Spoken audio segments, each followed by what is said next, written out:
చంద్రబాబు లోకేష్ ఫోన్లను ట్యాప్ చేసినట్లు ప్రభాకర్ రావు ఒప్పుకోవడం కలకలం రేపుతోంది. ప్రభాకర్ రావు వెనుక బీఆర్ఎస్ నేతలు ఉన్నారని కాంగ్రెస్ ఆరోపిస్తోంది. బాబు లోకేష్ల ఫోన్ సంభాషణను వైసీపీ నేతలకు కూడా పంపారా? వాస్తవాలు వెలుగులోకి వస్తే బీఆర్ఎస్తో పాటు వైసీపీకి కూడా ఇబ్బందేనా?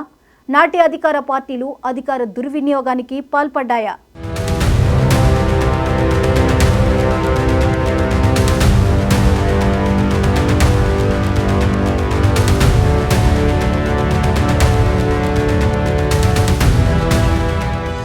తెలంగాణ ఫోన్ ట్యాపింగ్ కేసులో సంచలన విషయాలు వెలుగులోకి వస్తున్నాయి. ఏపీ సీఎం చంద్రబాబు, మంత్రి నారా లోకేష్ ఫోన్లను కూడా ట్యాప్ చేసినట్లు సమాచారం. ఈ కేసులో ప్రధాన నిందితుడు ఎస్ఐబీ మాజీ ఓఎస్డీ ప్రభాకర్ రావును ప్రస్తుతం సిట్ అధికారులు విచారిస్తున్నారు. ఈ క్రమంలో ఫోన్ ట్యాపింగ్ కేసులో కీలక విషయాలు ఒక్కొక్కటిగా వెలుగులోకి వస్తున్నాయి. ఫోన్ ట్యాపింగ్లో భాగంగా ఏపీ సీఎం చంద్రబాబు, మంత్రి లోకేష్ ఫోన్లను కూడా ట్యాప్ చేసినట్లు సమాచారం. జగన్కు మేలు చేకూర్చే ఉద్దేశంతోనే ఫోన్లు ట్యాప్ చేసినట్లు సమాచారం. ఈ కేసులో ప్రభాకర్ రావును సిట్ అధికారులు విచారించగా టీడీపీ ముఖ్య నేతల ఫోన్లను ట్యాపింగ్ చేసినట్లు ప్రభాకర్ రావు ఒప్పుకున్నట్లు సమాచారం. విదేశాల నుంచి కొనుగోలు చేసిన ప్రత్యేక పరికరం ద్వారా ఫోన్లను ట్యాపింగ్ చేసినట్లు తెలుస్తోంది.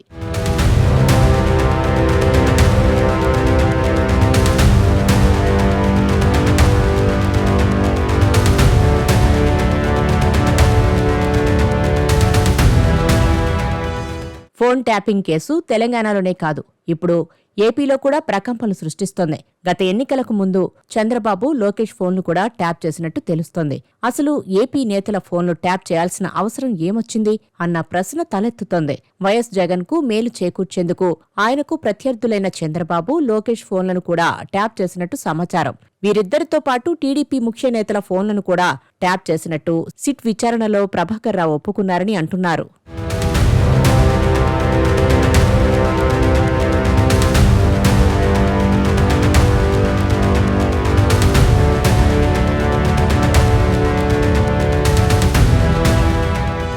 టీడీపీ ముఖ్య నేతల ఫోన్లు ట్యాప్ చేశారన్న సమాచారం రావడంతో ఈ కేసు మరింత ప్రకంపనలు సృష్టిస్తోంది. తెలంగాణ కాంగ్రెస్ నేతలనే కాదు, ఏపీకి చెందిన టీడీపీ నేతల ఫోన్లు కూడా టార్గెట్ చేశారని తెలియడం ఆశ్చర్యం కలిగిస్తోంది. బీజేపీ నేతల ఫోన్లు కూడా ట్యాప్ చేసుండొచ్చన్న అనుమానాలు కలుగుతున్నాయి. దీంతో కీలక పాత్రధారి ప్రభాకర్ రావును మరింత లోతుగా విచారించాలని సిట్ అధికారులు భావిస్తున్నారు. అయితే సిట్ అడిగే అన్ని ప్రశ్నలకు ఆయన సమాధానం ఇవ్వడం లేదని సమాచారం. అయినా ఆయనతో సమాధానాలు చెప్పించేందుకు ప్రయత్నిస్తున్నారు సిట్ అధికారులు. ఈ కేసులో బాధితులను పిలిచి ప్రశ్నిస్తున్నారు. వారి నుంచి వివరాలు సేకరిస్తున్నారు.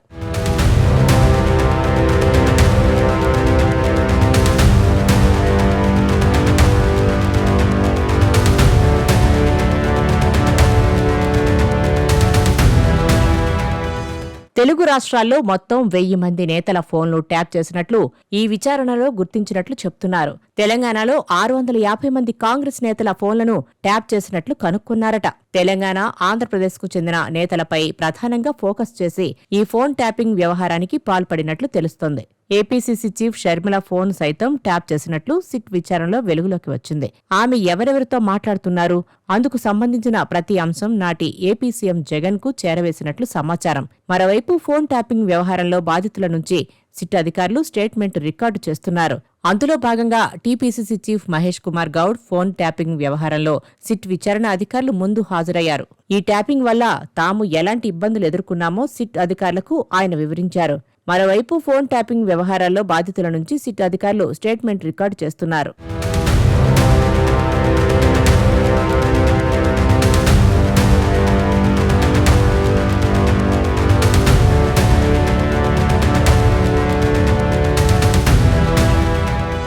ఫోన్ ట్యాపింగ్ వ్యవహారానికి సంబంధించిన వివరాలు వెలుగులోకి రావడంతో 2 తెలుగు రాష్ట్రాల్లో దుమారం రేపుతోంది.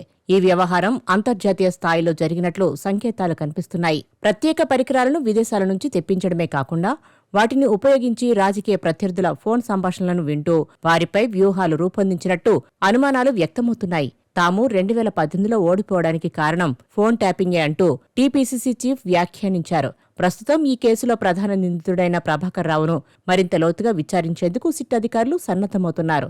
రాజకీయ పరంగా ఈ వ్యవహారం ఎంత దూరం వెళ్లబోతుందో అనే ఆసక్తి ప్రజల్లో నెలకొంది. ఈ కేసులో అధికార, ప్రతిపక్ష పార్టీల నేతల పేర్లు వినిపించడంతో రాష్ట్ర రాజకీయాల్లో కలకలం రేగినట్టు స్పష్టమవుతుంది. త్వరలోనే మరిన్ని షాకింగ్ విషయాలు వెలుగులోకి వచ్చే అవకాశం ఉందని భావిస్తున్నారు.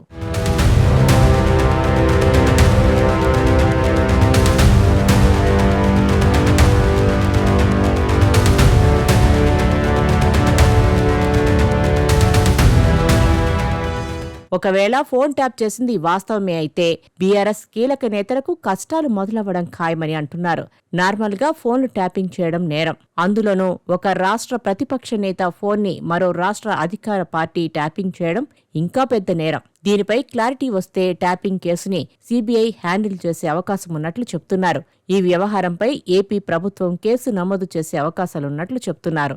ఈ క్రమంలో అప్పటి తెలంగాణ ప్రభుత్వం పెద్దలను విచారణకు పిలిచే అవకాశం ఉందని అంటున్నారు. అదే కనుక జరిగితే దేశవ్యాప్తంగా పెను ప్రకంపనలు సృష్టించబోతుంది తెలంగాణ ఫోన్ ట్యాపింగ్ కేసు. విచారణలో ప్రభాకర్ రావు, ప్రణీత్ రావు చెప్పిన విషయాలు బయటకు వస్తే దుమారం రేగడం ఖాయం. రాజ్యాంగాన్ని అతిక్రమించి ఇలాంటి చర్యలకు పాల్పడడం క్షమించరాని నేరం కూడా. బీఆర్ఎస్ నేతలతో పాటు జగన్ కూడా ఊచలు లెక్కబెట్టడం ఖాయమంటూ రాజకీయ వర్గాల్లో ప్రచారం జరుగుతోంది.